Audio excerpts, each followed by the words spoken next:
Who should own private business? Should it be the government, running a business that they have no stake in and will not be effective if it fails or succeeds, or should it be private business owners that hold stakes in the store, restaurant, hotel, or whatever the business may be? Discrimination is not an easy topic to discuss, nor one that many people want to discuss. People are terrified of being labeled as racist, sexist, discriminatory for saying anything that sounds slightly racist. So topics like hiring discrimination are often pushed under the table and labeled as taboo topics that shouldn't be discussed for fear of being called a racist.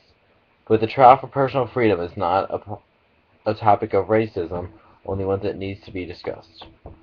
Hiring discrimination is hiring someone based on racial, sexual, gender, or other discriminatory factors.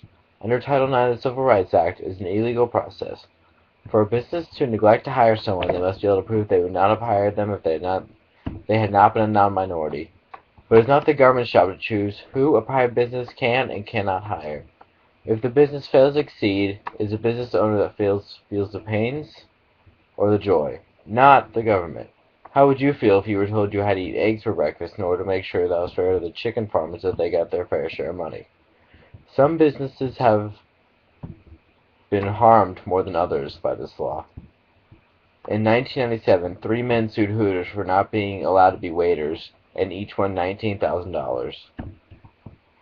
Hooters are based off of the female waitresses, and it is ridiculous that Hooters cannot choose to hire only one gender, even if that increases their profits or is the centerpiece of their business.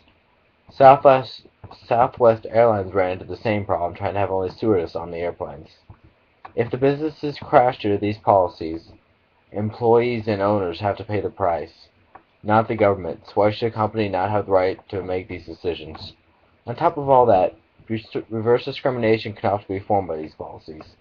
Reverse discrimination is when a business hires a minority over someone else who is more qualified in order to have a quota of minorities, or fear being called a racist, being punished for not following the Civil Rights Act. This causes a whole nother set of problems and lawsuits, and most businesses don't have the time or the funding to pay for these. Title IX of the Civil Rights Act does not help America, only causes problems and hurts business.